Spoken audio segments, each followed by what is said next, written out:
How's it going? This is Coach Tyler Simmons, and today I'm going to review the front squat as a free weight exercise.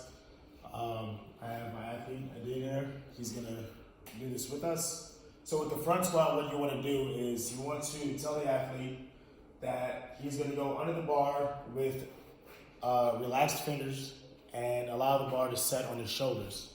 So you're going to get under the bar. Okay.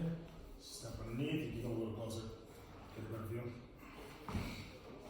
Okay. So before he even takes the bar out, his fingers are relaxed. He's resting the bar on the top of his shoulders.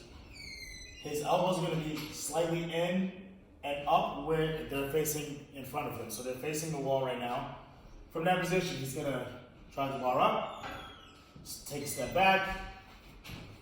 He's going to get to a squat stance, so a little bit outside the shoulder width. Maintain that position of the front right position. Elbows are in and facing the wall. Now, before he goes down, he wants to do sort of a Valsalva maneuver. So he's going to take a deep inhale on the eccentric phase. He's going to go down the eccentric, go down. Going to stay flat with the heels and back up. Maintaining a front right position, elbows face forward. One more rep. As he goes down, he's maintaining knee alignment with the middle toe, driving through the heels, and then you can rack the bar. With the front squat, you typically don't need too many spotters, especially if you have safety racks in there.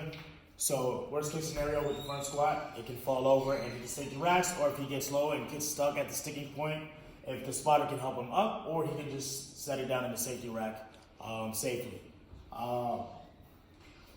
Aside from this, the front squat is a great alternative to a goblet squat or a double rack front squat, which I'll show in a second.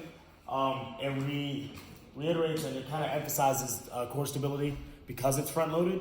So it's a great movement progression in the squat, and also is a great movement progression if you're somebody to get into Olympic lifting. So before we get into the next thing, so I'm going to talk about the regressions in the front squat. I'm going to grab a couple dumbbells and follow me, right?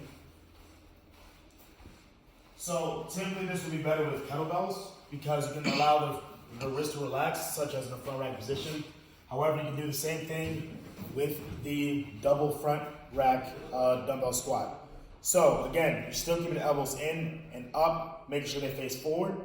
And you're gonna just do the same thing, Valsalva maneuver, sit down, make sure those knees aren't buckled into valgus, and drive up through the heels, okay? This would be a good regression to the front squat, emphasizing the same movement technique. And then we have a progression to the front squat, which will be the back squat. Now the back squat requires a little more demand because it's back loaded. So there's the high bar back squat and then there's the low bar back squat. There's different types of back squats, but generally speaking, if we just went into a high bar back squat, which is a standard for a lot of athletes starting out, just due to the bar safety and not slipping, you would typically tell the athlete to go thumb width and grab that bar. You would go underneath the bar, resting the bar amongst your traps, okay, driving the elbows forward.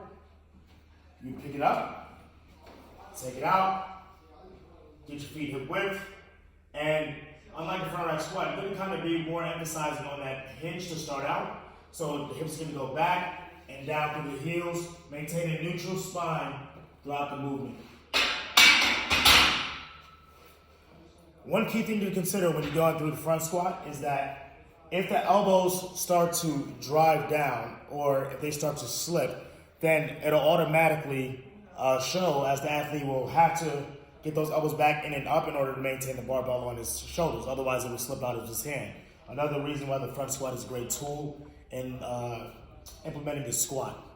So you have your progression, the back squat, you have your regression, the double loaded front rack and dumbbell or kettlebell squat.